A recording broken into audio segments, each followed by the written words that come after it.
Okay, first thing we covered in this unit was Newton's first law. Okay, in the absence of a net force, an object will either remain at rest or remain traveling at a constant velocity until acted upon by an unbalanced force. Okay? We could sum that all up in one word. What is it? Inertia. Okay? Newton's first law is inertia.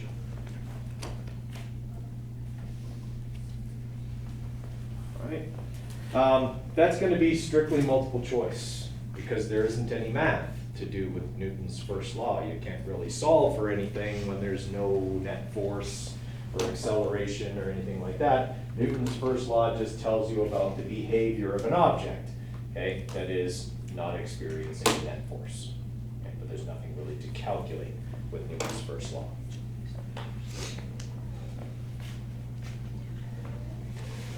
Okay, so I would say be able to identify a situation in which Newton's first law would apply. That would be how I would ask a question about Newton's first law. Okay, so in a multiple choice question, can you identify that, oh yeah, that's a situation where that happened because of Newton's first law? Okay, something like that. Okay, the bulk of this unit, Newton's second law. We spent at least half of the unit on Newton's second law. Okay, so F net is mass times acceleration and the vector sum of all forces.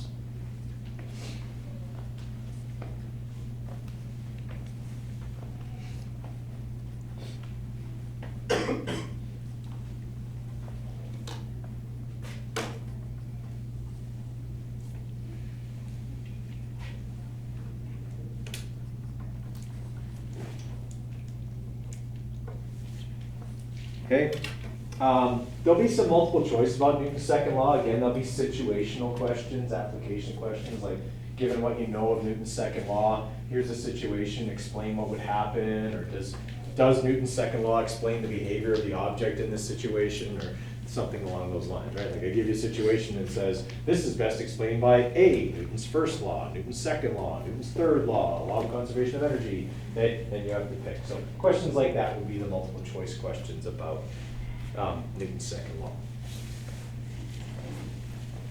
Newton's second law makes up the bulk of the marks in the written, okay? So make sure you go over lots of problems, okay? What's my favorite kind of problem?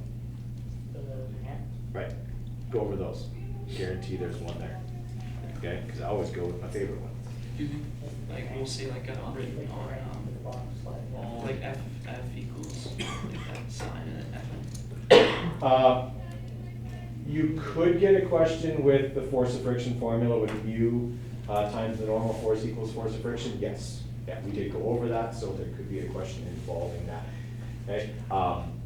Okay, so with Newton's second law, okay, remember sum of all forces, okay, and M times A, okay, as I said, inclined planes are my favorite because they allow me to test a few things in one question. Vector sum stuff, like actually being able to do the vector things, okay, also, you know, the sum of all forces stuff, you know, where some are acting up, some are acting down, telling the difference, okay, that's why I like those.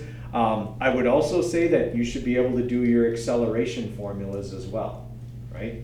If there's a net force, the object is going to be accelerating, it would be really easy for me to make a part B that's just an acceleration problem based on what you did in part A with the net force. Like I ask you to calculate acceleration and then I ask it how far would it travel in, you know, 5 seconds, or what would its final speed be at the bottom, or things like that. Okay? We're gonna get a pulley question? Maybe. I'm only going to give you a little, I'm not going to tell you everything. Okay? All right, Newton's third law, action-reaction law. Every action has an equal and opposite reaction.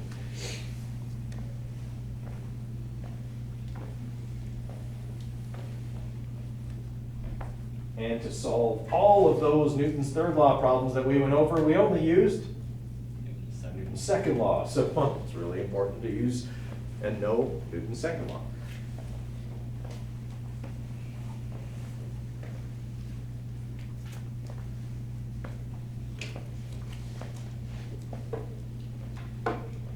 If I were to have insight into the nature of the person writing the exam, way to do. I would say a 2-box question would not be outside the realm of reality to appear on said unit exam, okay, about Newton's third law situations. Where box A pushes on box B, right, and you gotta figure out one of the forces and, you know, there's an action or reaction pair force like we did. Okay? We did a whole bunch of those in class, but, so you have some examples in your notes if you were writing them down, but definitely those, okay. Okay, and then from Newton's third law, we went to work energy theorem. Okay, so work is a change in mechanical energy. Okay, a lot of those involved, you know, pushing something up a ramp or something like that. Okay, can you not read something, Chip? There's a, good, okay. I know my writing's terrible. Oh, it's on there.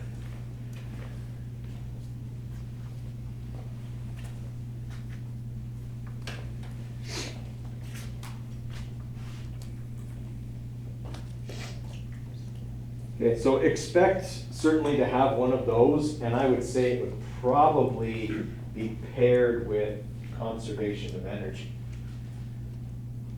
Okay, like maybe I make you do a conservation of energy question, and then I ask you a follow-up as a part B that's a work energy theorem question that's like after the fact. Okay, like one I've done in the past, but it's not on this test, is like a skier goes down a slope, okay? There's a certain amount of friction on the slope, you know, and the slope is this long, and I make you calculate how fast they're going at the bottom using conservation of energy, and then, or sorry, there's no friction on the slope, how fast are they going at the bottom? And then I say, now they're on the flat part, how far will they travel if there's a force of friction of this much, okay? How long will they travel before they stop? That would be a work energy theorem kind of a question, because friction would be taking their energy away. So expect you could I would probably work those two things together, okay, in a 2-part question.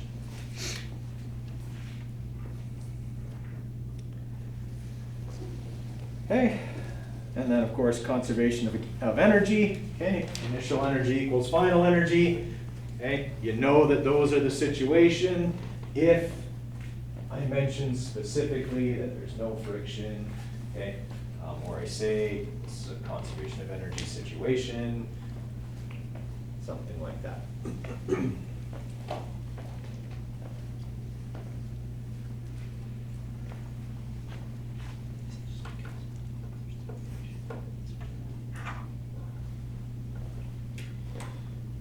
Right, and then the thing we talked about yesterday, power, no problem solving to do with power. Okay, multiple choice question, as long as you understand what power is, okay, then you're set on that. Now, this is a fairly long unit, but we only really covered 6 different things in this unit.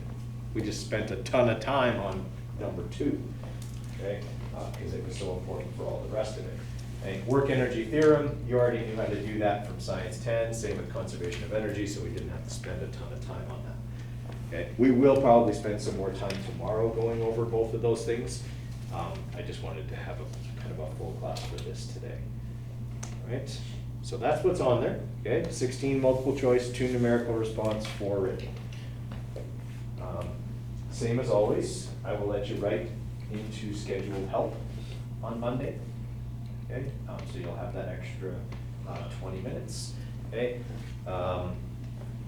Make sure you bring a pencil, calculator, all that good stuff. Okay, formulas will be on the front, so you don't need to worry about your formula sheet.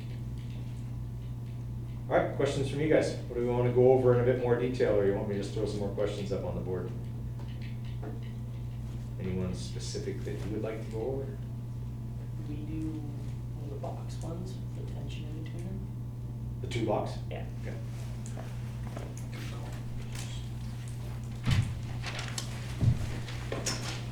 Like that one? Like that one. Okay, I'll give you a few minutes on that one.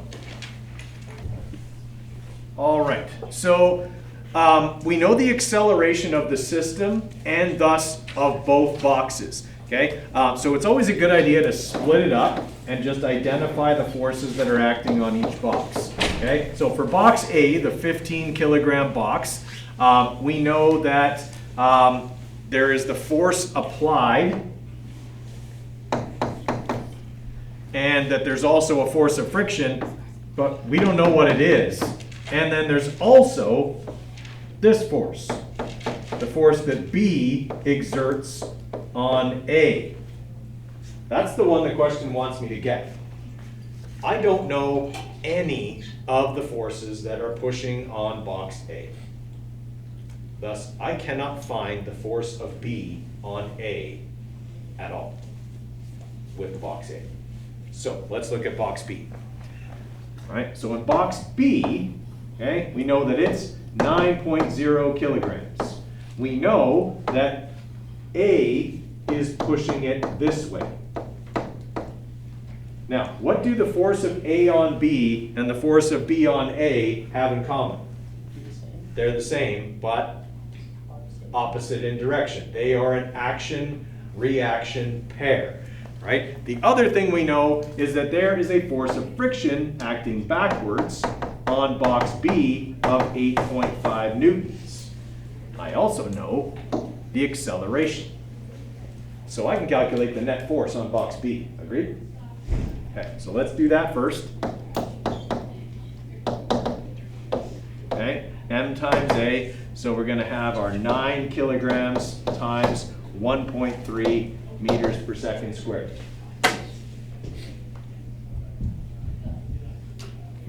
Okay, so the net force acting on box B is 11.7 newtons forward.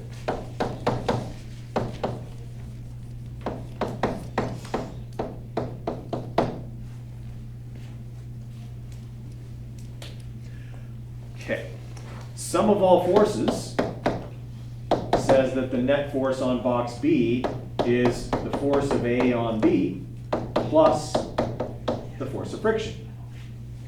I know this one and this one. So F net minus the force of friction equals the force of A on B.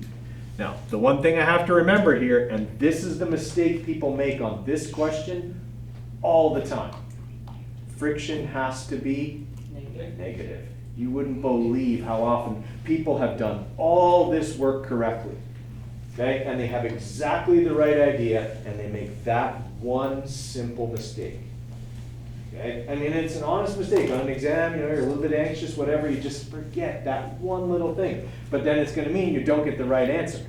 Okay, so we've got 11.3, sorry, not 11.7, right? 11.7? Yeah. Yeah. Okay. 11.7 newtons minus negative 8.5 newtons equals the force of A on B. All right, so.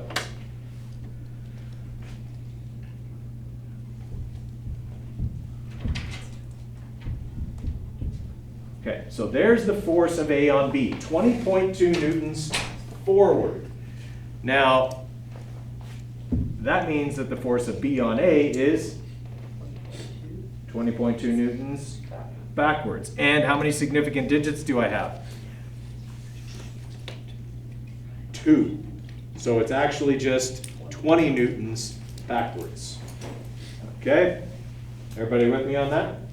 They're not super hard, but we got to make sure we are detail oriented. Lucas, question? Wouldn't the direction be left? Oh, they give you right?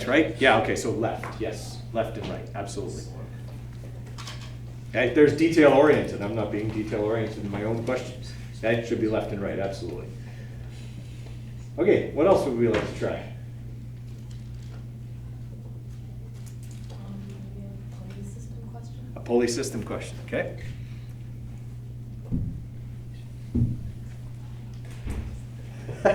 People ask the same questions every semester, guys. I've been doing this for a very long time.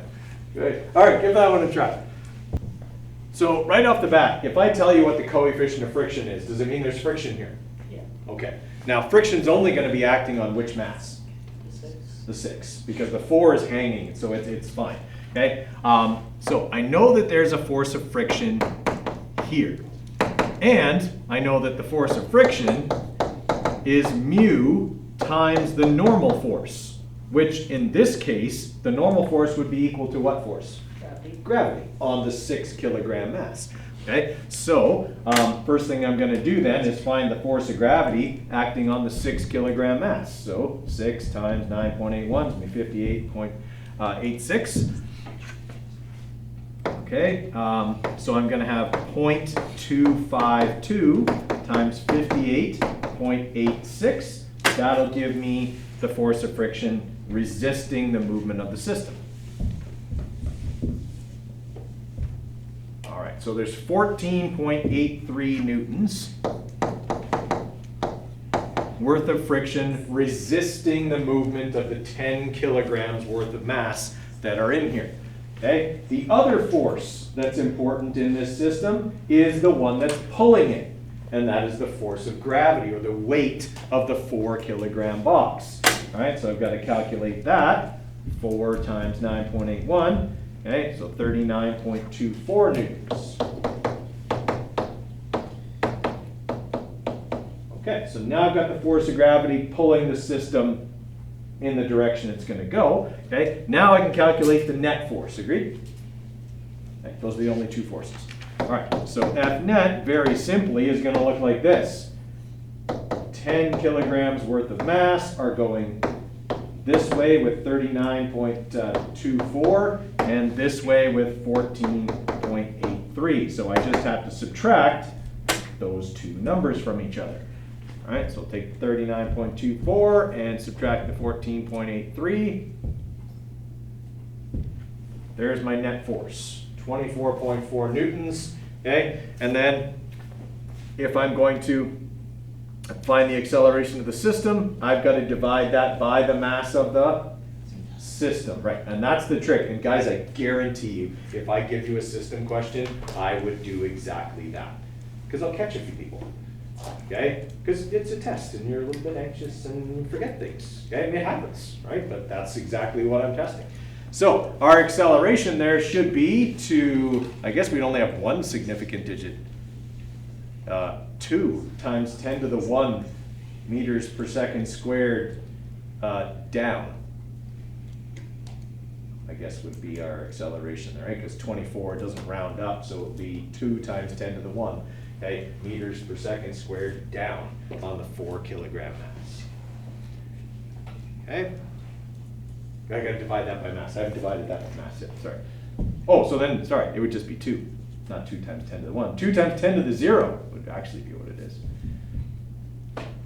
Okay, so our acceleration will be 2 meters per second squared, or 2 times 10 to the 0 meters per second squared downward for the 4 kilogram mass. Okay. Questions on that one? All right, what else do we want to try? See if I have one. Elevator. Elevator question? I don't know if I have an elevator question. Oh, I do. Awesome. Okay. All right. So this 800 kilogram elevator is accelerating at 1.5 meters per second squared down. Find the tension in the cable. Okay, right off the bat, we can calculate the net force acting on the elevator because we know the mass and the acceleration. So 800 times 1.5, that should be 1,200 newtons down, I believe. Yes? I shouldn't do math in my head, but I'm pretty sure on that one. Okay, 1,200 newtons down. It did tell us that the acceleration was down. Okay, other thing we need to know. We've got the tension up and the force of gravity down. We can calculate the force of gravity. Okay, it's 800 times 9.81, so that should be 7,848 newtons. Okay, downwards. So we want to calculate the tension upwards. Sum of all forces, F net, is Fg plus the tensional force. Okay, F net and Fg are both down. I'm going to make them both negative when I do this. So I'm going to have F net minus Fg equals tension. So that's going to be negative 1200 minus negative 7,848 newtons. That'll give me a nice positive number indicating up. Okay, so negative 1200. 1200 minus negative 7,848. Okay, so the force upward, we have two significant digits, 6.6 times 10 to the 3 newtons up. Okay. You had one very much like that on your quiz with the person standing on the scale in the elevator, right? That's the other situation you could get. Okay, what else?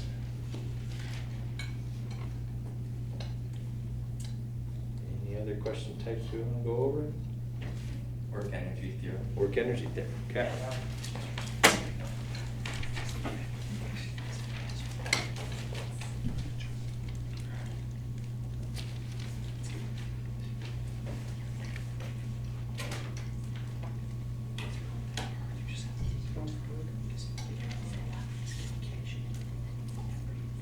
Oh, I might not have one of those.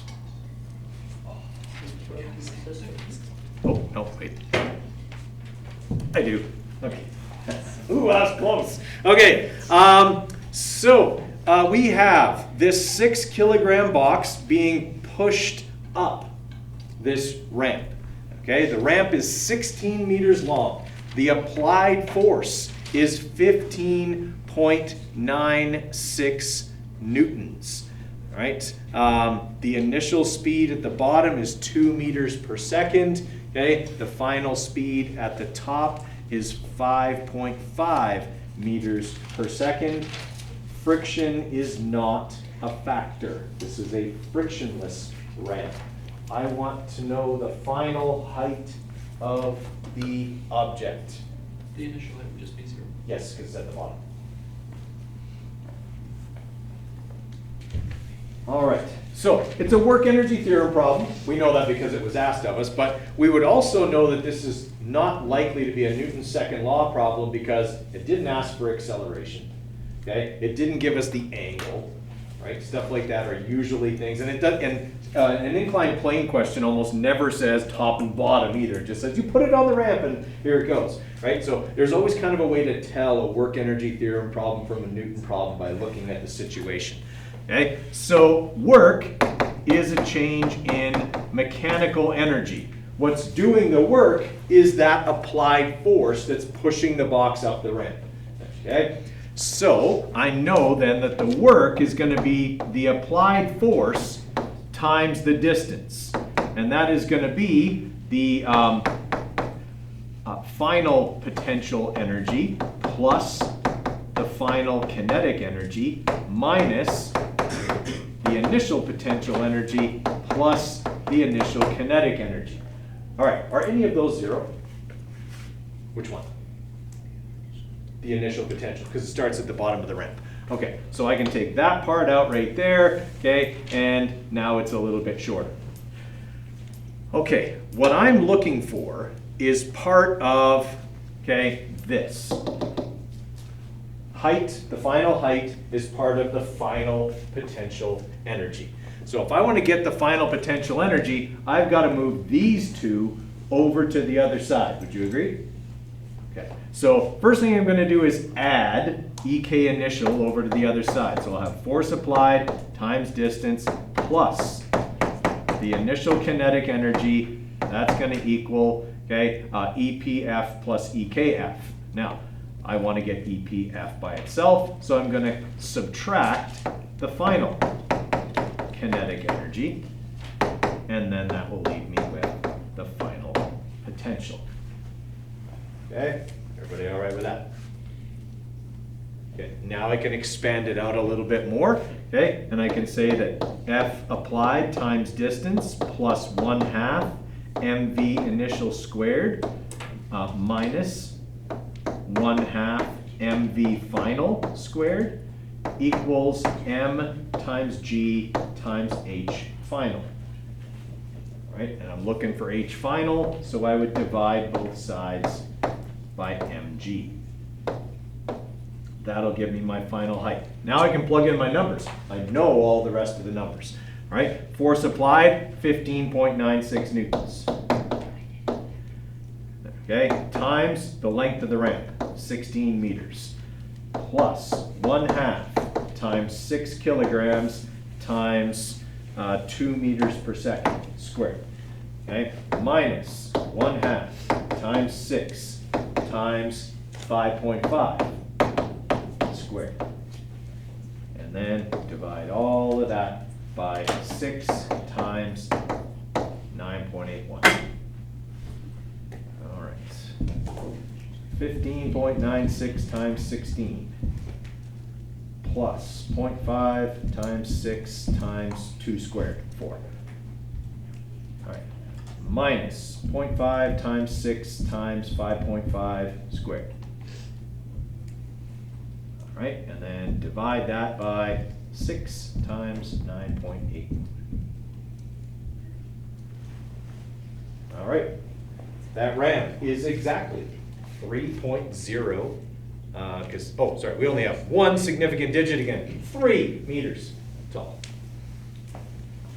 Okay, everybody all right with that? Okay, that one's not terribly involved. Okay, I would say that that is probably an exam-worthy type of question. Okay.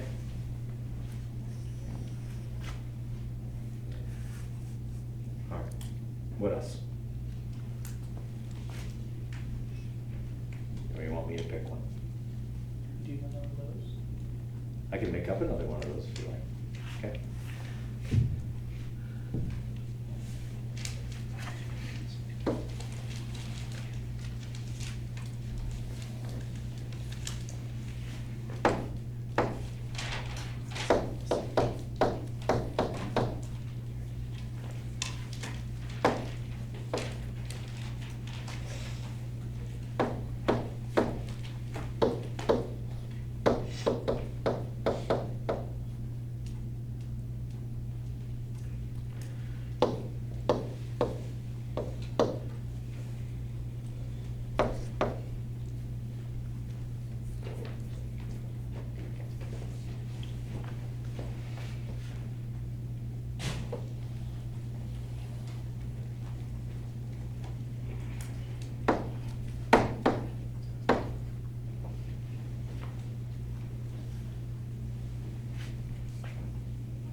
Okay, I think I've given you enough information for this one. So you have a 500 kilogram mass at the top of an 8-meter high incline angled at 20 degrees.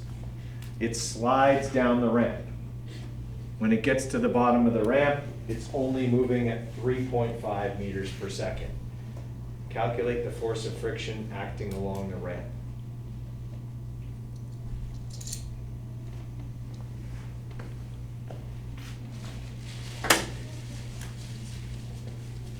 So if this is an 8-meter high ramp and that thing slides all the way down, it should probably be going faster than 3.5 meters per second, yeah? So friction's the reason why, would you agree? Okay, so friction is the force that's doing the work. It's friction, or the work done against friction, that is changing the mechanical energy between the top and the bottom. So this is going to be force of friction times distance equals, okay, our final potential plus our final kinetic minus our initial potential plus our initial kinetic. Are any of these zero? Potential initial. Potential, Place initial. That one's. Final, right? Because this one's sliding down the ramp. Okay, so final potential is 0 because the final position is the bottom of the ramp where the height would be 0. Okay, what I'm looking for here is just the force of friction. So that's the extent of the like moving around I have to do other than simply dividing by the length of the ramp. All right, if I'm just looking for that one force, all I have to do is divide by the length of the ramp, which I don't have yet. But can I get it? Yeah. So I'm going to calculate the hypotenuse. I have the opposite side and the angle. Okay, so that's going to be 8 meters divided by the sine of 20 degrees. Okay, so that hypotenuse, the ramp, is 23.39 meters long. Okay, now I've got D. Now I can do this problem-solving bit here. So that is going to be 1/2 times 500 kilograms times 3.5 squared, okay, minus the initial potential, which was 500 times 8. Oh, sorry, times 9.81 times 8. Plus 500 times 2.3, okay, 0.5 times 500 times 2.3 squared, right? And then I'm going to divide all of that by 23.39. All right, so 0.5 times 500 times 3.5 squared, okay, minus 500 times 9.81 times 8. Okay, also minus 0.5 times 500 times 2.3 squared. All right, is it okay that I got a negative number here? It is. I just calculated the work done. Friction stole that much energy. That's how much energy less the object has at the bottom than it had at the top. It's absolutely okay to get a negative number here, and it'll also make sense when I calculate the force of friction, which is opposing the motion and should also be negative. So now, when I divide this by the length of the ramp, the distance over which friction acted, okay, I get that the force of friction was, to 2 significant digits, 1.6 times 10 to the 3 newtons. And I could say up the ramp if I wanted to.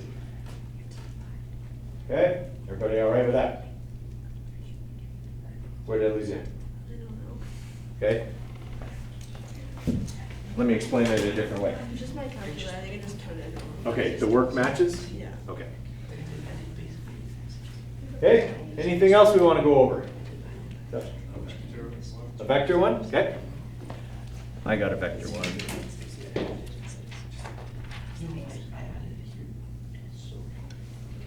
I got 2 vector ones. One that's just vector vectors, or one that's like that, dragging it along the ground with friction one. You're the requester, it's your choice. This one? Okay. You got an 8 kilogram box. It's being pulled by a 95 Newton force angled 30 degrees above the horizontal. Okay, the box is sliding along the level surface. It is not like lifting off. Okay, the coefficient of friction is 0.110 between the box and the surface. I want the acceleration of the box, please. Okay.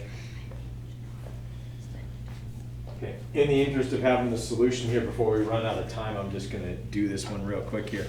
Okay. Obviously, we have a force of friction that's acting backwards on the 8 kilogram mass. We have the force of gravity that's acting down on the 8 kilogram mass. That'll be 78.48 newtons. Okay. And then we've got this force here, which I'm going to break up into its horizontal and vertical components, because I've got a normal force here and that vertical force as well acting up on the box. Okay, I need the normal force so I can calculate the force of friction. So doing our quick calculations here, 95 sorry, coasts of 30 degrees, it was 30, right? Times 95. Okay, so that's the horizontal part, 82.27 newtons. All right, the vertical part will be 47.5 newtons. Okay, so now I can put in that this is 47.5 newtons. Okay, the normal force will be 78.48 minus that number. Okay, so 78.48 minus 47.5. All right, we got 30.98 newtons worth of normal force. Now I can use that to get this using the force of friction. So force of friction, 0.110, the coefficient, times 30.98 will get me the force of friction. Sorry, I'm going so fast, guys. I want to just make sure I get it done. It's 0.11. Okay, so force of friction is only 3.4 newtons. It's pretty small. Okay, I got 82 going forward. So F net is just going to be 82.27 minus 3.4 newtons. Okay, that'll get me my net. So the 82 here minus the force of friction. There's my net force, 78.86, and I divide that by the mass, which was 8 kilograms, right? Yep.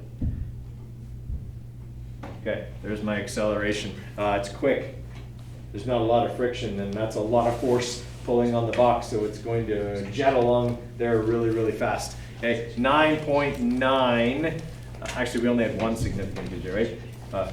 So 1.0 times 10 to the 1 meters per second squared forward would be the acceleration there. Okay?